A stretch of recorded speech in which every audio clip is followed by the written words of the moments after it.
que é uma otimização de campanhas? Quando que você que criou uma campanha deve fazer uma otimização? Quando que você não deve fazer uma otimização? Quando que ainda é cedo demais, por exemplo? Se você criou uma campanha e está morrendo de dúvidas o que é e quando fazer uma otimização, eu vou te explicar absolutamente tudo nesse vídeo.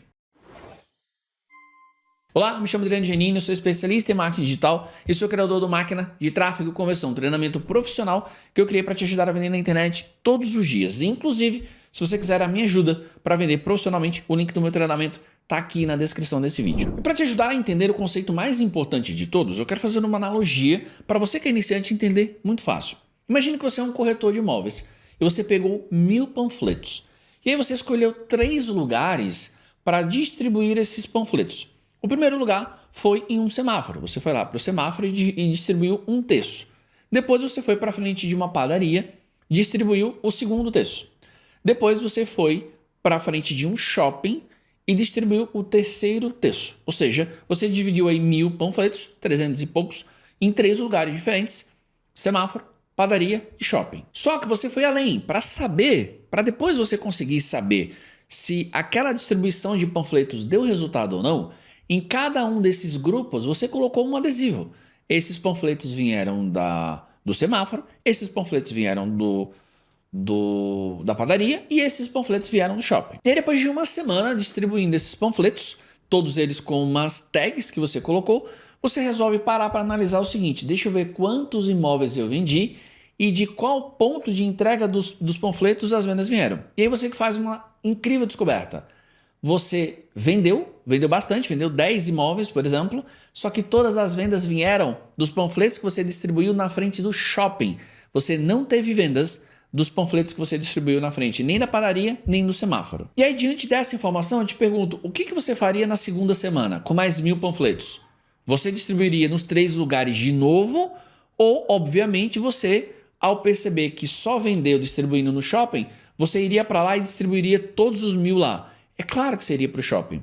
Isso é otimização de campanhas. Nesse exemplo simples, eu te dei todos os elementos de uma campanha de marketing, talvez você não tenha percebido. Por exemplo, qual é a campanha? Vender imóveis. Qual foi o canal, mídia, que a gente escolheu para vender? Panfleto. Qual foi o local que a gente escolheu? Uma cidade, onde eu fui para padaria, shopping e semáforo. Uma forma de mensurar. Como que eu fiz para mensurar o resultado da minha ação? Eu coloquei um adesivo em cada grupo de panfletos para saber qual deles vieram de um lugar e qual deles vieram de outro. E por fim, uma análise foi feita. Eu olhei para os números, vi o que gerou resultado e o que não gerou resultado. E com essa informação em mãos, eu passei a focar naquilo que mais trouxe resultados para mim.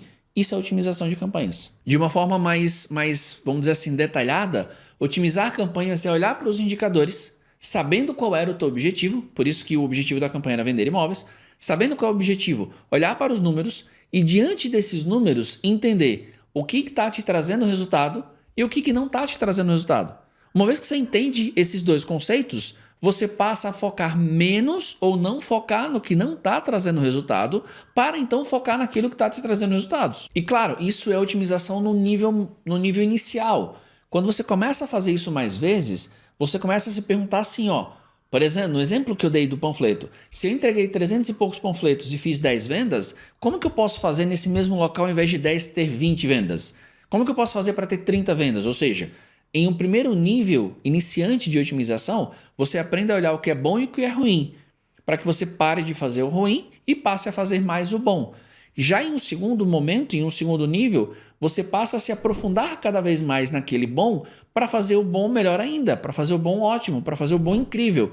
E ao invés de você vender 5%, você vende 10% de conversão, você vende 20% e assim por diante. E aí a próxima pergunta é, tá bom, Adriano, eu entendi agora um conceito básico do que é otimização. Ufa, já não me sinto mais tão leigo assim.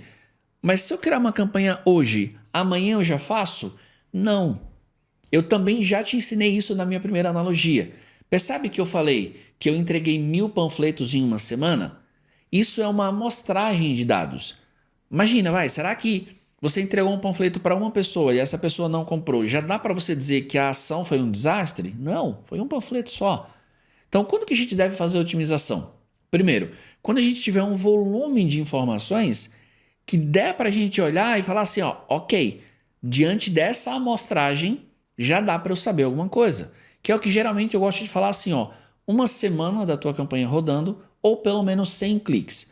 Um desses dois já dá para a gente concluir alguma coisa. Tipo assim, pô, tive 100 cliques.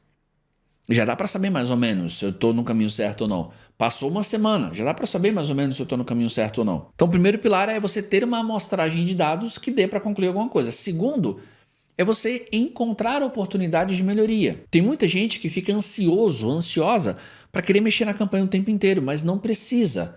Por quê? Porque mexer por mexer não faz o menor sentido. Por que no caso do panfleto eu já consigo muito rápido tomar uma decisão? Porque eu tenho números, eu olhei para os números e vi que 2 lugares não estavam trazendo nenhuma venda e um lugar estava trazendo todas as vendas. Então é uma decisão inteligente, ou seja, a premissa mais básica de uma otimização é você entender / encontrar pontos de melhoria. Se eu posso melhorar um anúncio, eu vou melhorar. Se eu posso escolher uma palavra-chave melhor do que outra, eu vou fazer isso.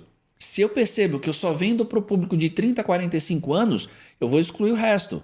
Se eu percebo que eu estou anunciando para 5 cidades, mas só uma compra de mim, eu vou excluir o resto. Ou seja, eu preciso ter dados, eu preciso saber minimamente olhar para eles e ver que existem sim pontos de melhoria. Existem públicos melhor do que outro, idade melhor que outro, sexo melhor que outro. Sem isso, não tem para que fazer melhoria. Então anota aí, todas as vezes que eu encontrar pontos de melhoria, todas as vezes que eu encontrar pontos / informações que se eu focar em um ao invés de outro, eu vou vender mais, aí é o momento de você fazer uma otimização. E aí talvez a gente chegue no ponto que é mais importante de todos, tá, Adriano? Mas eu não sei esses indicadores básicos que você falou. E se você não sabe, você tem um risco gigante de sair mexendo onde não deve. Então, por exemplo, você tem uma campanha criada. Essa campanha só está trazendo lead sujo, só está trazendo lead ruim, que não quer comprar o que você tem para vender. Onde que você mexe? Você tem que saber. Ah, vou mexer na página. Tá errado. Ah, vou mexer no anúncio. Pode ser que seja no anúncio, pode ser que não. Como que eu faço então, Adriano, para entender sobre indicadores básicos? Eu vou deixar para você 2 aulas.